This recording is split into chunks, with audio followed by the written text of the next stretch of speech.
Toc toc, veillez-vous, shalom. Eh bien, nous sommes hymne spirituel matinal. Merci de nous recevoir chez vous, encore une fois, au travers de cette vidéo. Les amis, ensemble, qu'est-ce que nous voulons faire? Nous voulons hisser les drapeaux Jésus-Christ. J'ai dit quoi? Nous voulons hisser les drapeaux Jésus-Christ. Et quelle est la couleur de ces drapeaux, mes amis? La couleur de ces drapeaux, Jésus, c'est tout simplement l'amour. Ne cherchez pas sa couleur dans des couleurs que vous avez l'habitude de porter, mais sa couleur, c'est tout simplement l'amour. Ah ah, ah ah. Et si on poussait cri royal, sourire céleste,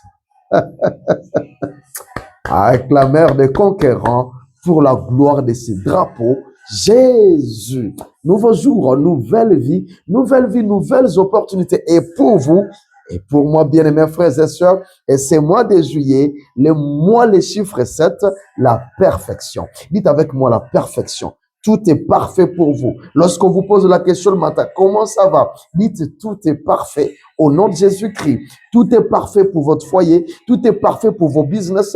Tout est parfait pour votre vie spirituelle. Tout est parfait pour vos projets, pour votre carrière. Tout est parfait dans le nom de Jésus. Alors, le mois de juillet, c'est un mois plein de Jésus, un mois plein de la gloire de Jésus, un mois plein d'opportunités.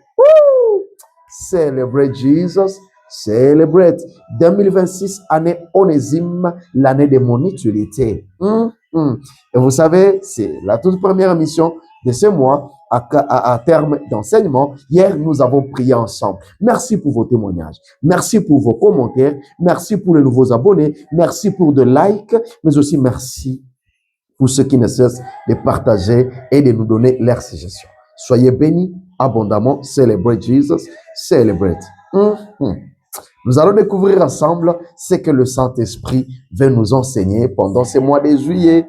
Vous êtes prêts, mes amis, frères et sœurs? Celebrate Jesus. Celebrate. Je vous aime bien. Soyez bénis. Mes amis, bien-aimés frères et sœurs. Ah ah. Je sais que vous êtes là. Et si ensemble, on parlait de ces tueurs silencieux, de l'utilité? Si ensemble, mes amis, on parlait de cet opposant silencieux de l'utilité, qui malheureusement rattrape presque tout le monde, nous rattrape tous. Ah ah. Mes amis, il existe des éléments. Il existe un élément terrible, un élément très terrible et très nuisible à l'utilité. Et cet élément s'appelle procrastination. Il existe un élément très nuisible à l'utilité de la vie de l'homme et cet élément s'appelle la procrastination. Ceci me rappelle quelque chose, cette anecdote de Jésus. Lorsqu'il dit, ça me rappelle lorsque Jésus avait dit un jour que celui de vous qui n'a pas de péché jette le premier la pierre. Et personne ne jeta la pierre, mes amis. Pourquoi? Parce que tous, ils avaient déjà mis la main à la pâte. Tout le monde avait déjà péché. Alléluia.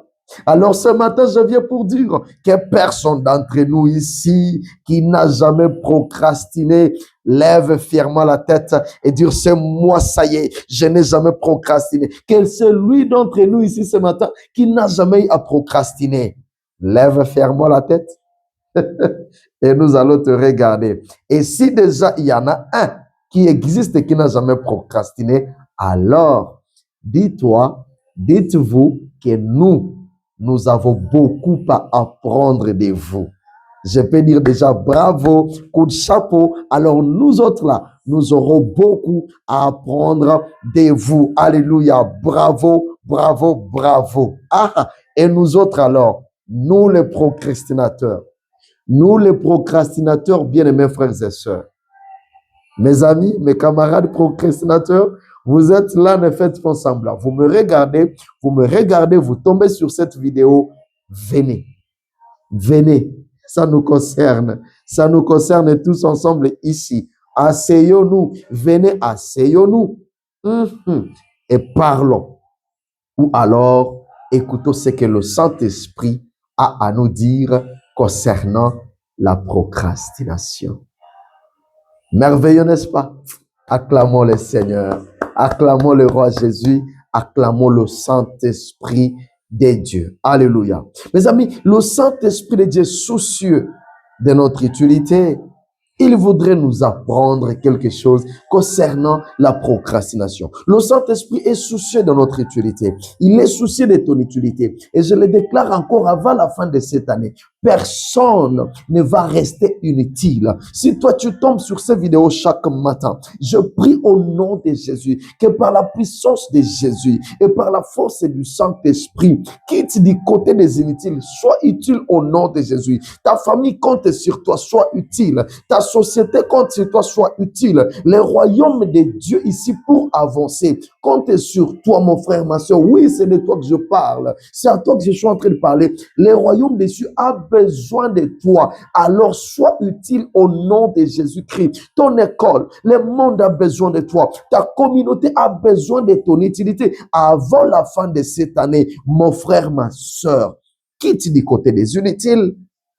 Ne sois pas un mari inutile. Ne sois pas un père de famille inutile. Ne sois pas un enfant de la famille inutile. Ne sois pas une femme, une épouse inutile. Non, non, non. Ne sois pas un enfant de Dieu fidèle dans l'église inutile avant la fin de cette année. Donc, le Saint-Esprit a totalement raison de se soucier de notre utilité à tous. Et tout ce qui nous apporte chaque matin, c'est un message utile, très important pour nous sortir de ce côté de l'inutilité, pour faire de nous des utiles hommes, des utiles femmes. Ce matin, encore une fois, et rendez-vous des hommes utiles et rendez-vous des femmes utiles. Mais si ça te concerne, dis tout simplement Amen, pasteur. Ça, c'est ma part. Je déclare au nom de Jésus que fini l'inutilité dans toutes ses formes dans ma vie. Fini l'inutilité. Je suis une femme utile. Je suis un homme utile dans le nom de Jésus. Cette entreprise où le temps empoché, où tu travailles, ou bien peut-être c'est toi-même le PDG, tu as besoin d'être utile là.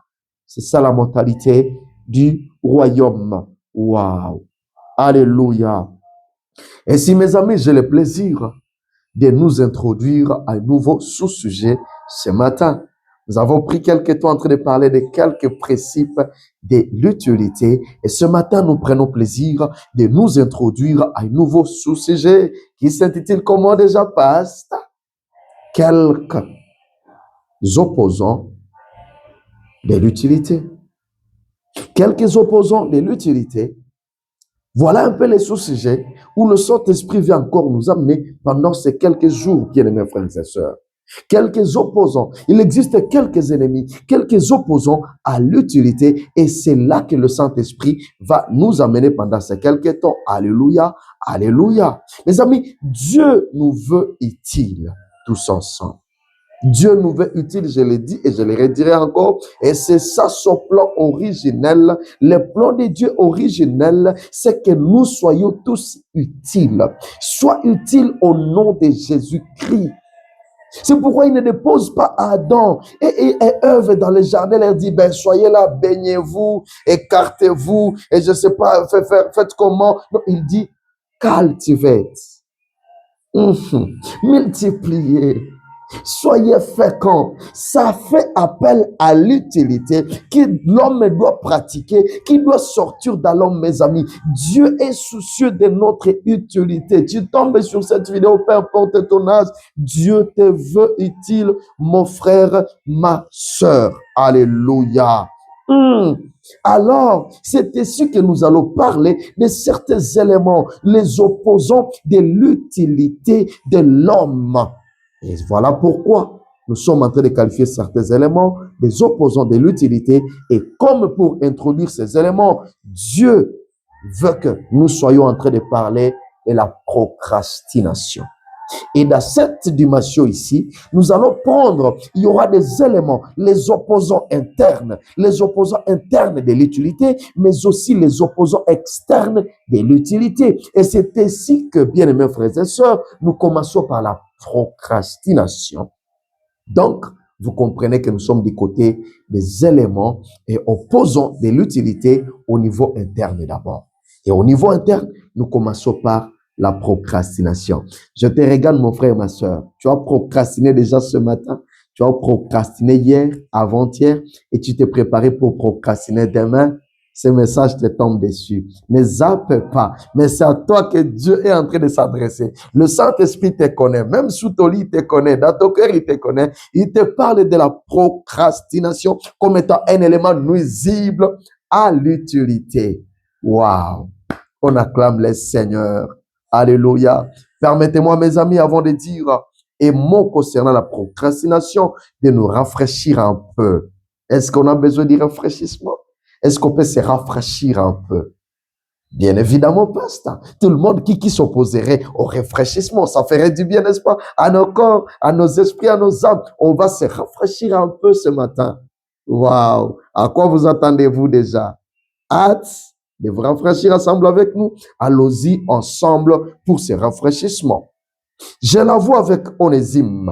Soulignez Onésime, vous le savez déjà. Je la vois avec Onésime, les frères fidèles et bien-aimés qui est de votre. Ils vous informeront de tout ce qui se passe ici. Colossiens 4, 9. Waouh! Ça vous fait du bien, n'est-ce pas? Voilà le cadeau de ce matin, le rafraîchissement de ce matin. Ce passage biblique de base de notre thème Onésime, de notre thème l'utilité, ça faisait un bout de temps, on n'a pas lu encore ces passages, on l'a pas lu. Pourtant, c'est notre passage de base. C'est pourquoi j'ai dit ça, c'est un rafraîchissement encore pendant que nous entamons notre dernière moitié de l'année, c'est-à-dire les 6 mois encore. Ça valait vraiment la peine qu'on se rafraîchisse ensemble. Ça parle de Onésime, Colossiens 4, le verset 9. Ça vous a fait du bien. Notre verset de référence de l'année, d'où nous avons tiré notre grand thème, Onésime. Merci Seigneur. Jusqu'ici, tu prends soin de nous. Jusqu'ici, tu nous gardes. Tu nous fais du bien, Seigneur. Tu nous épargnes des dangers. Des dangers, Jésus, soit loué dans le nom de Jésus-Christ. Alléluia. Le Seigneur est bon, mes amis. L'utilité, l'utilité, l'utilité. Mes amis, ce passage ne va pas cesser de nous inspirer. Onésime, qui signifie utile. Aussitôt envoyé avec son frère, aussitôt parti, ils n'ont pas procrastiné le programme. Ils n'ont pas procrastiné les rendez-vous. Aussitôt envoyés, ils ont exécuté. Alléluia. Ils ont fait la chose due au moment voulu. Onésime et son frère, ils ont fait la chose due au moment voulu. Ils n'ont pas procrastiné, ils n'ont pas tergiversé sur les rendez-vous. Aussitôt envoyés, ils ont été envoyés. Alors, ils sont fidèles, ils vous sont utiles, ils sont envoyés. Ce matin, Dieu te dit, avoir la notion de faire les choses au moment voulu. Les choses dues au moment voulu. Mon frère, tu me regardes, les moments voulus, les choses dues au moment voulu. Qu'est-ce que tu as prévu pour cette année? Qu'est-ce que tu as prévu pour ce mois? Qu'est-ce que tu sens que Dieu est en train de te pousser de faire? Mon frère, ma soeur, il faut faire cette chose-là pendant que Dieu est en train de te donner ces moyens et pendant que c'est le temps de le faire. Ils ont fait la chose due au moment voulu. Mais quid de la procrastination? Avant quand même d'aller plus loin, c'est quoi la procrastination, bien mes frères et sœurs?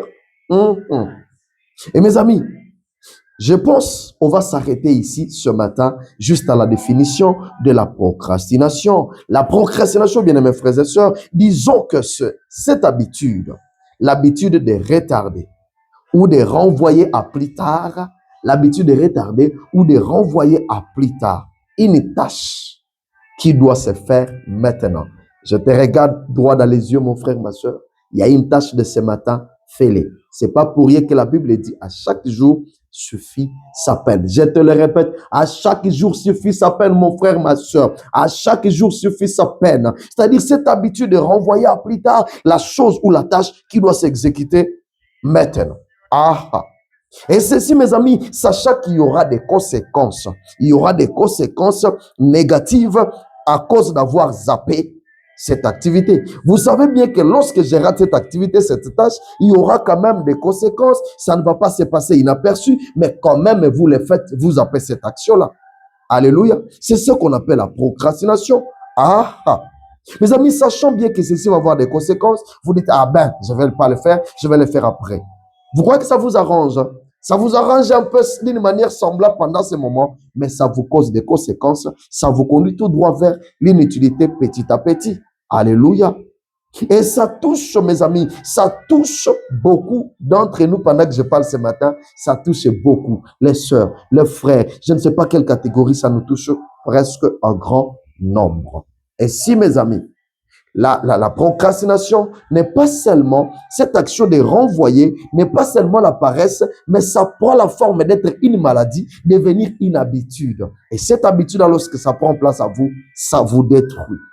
Ça vous détruit. Vous êtes étudiant, regardez très bien, suivez très bien. Vous êtes élève, vous êtes travailleur, vous êtes employé, vous êtes père de famille, vous êtes organisateur, programmeur, je ne sais pas, vous êtes qui, planificateur. Ceci vous concerne, vous êtes enfant de Dieu, vous procrastinez rendez-vous de prière, vous êtes homme de Dieu. Ça nous concerne tous ensemble, bien-aimés frères et sœurs. Et ceci, ça devient une maladie et ça peut nous détruire, bien-aimés frères et sœurs. Oh, que Dieu nous aide. Et ce matin, mes amis, ça parle à nous tous.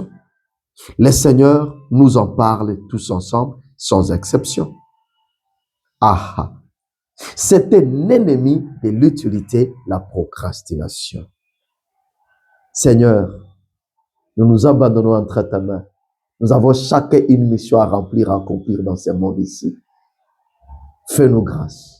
Fais grâce à mon frère. Fais grâce à ma soeur. Et nous prions, Seigneur, que pendant que tu veux nous parler de cet élément nuisible, que nos oreilles s'ouvrent. Et je prie, Seigneur, que ta puissance, ta main puissante, renvoie chacun, largue chacun dans l'accomplissement de sa mission sur cette terre au nom de Jésus-Christ. Je bénis ta journée. Je bénis tes activités. Je bénis ton travail. Et je confesse sur ta vie que les opportunités sont en place aujourd'hui pour toi, pour te faire du bien dans le nom de Jésus-Christ. Amen. Dieu faisant grâce. On se retrouve à la prochaine. Bisous et bye.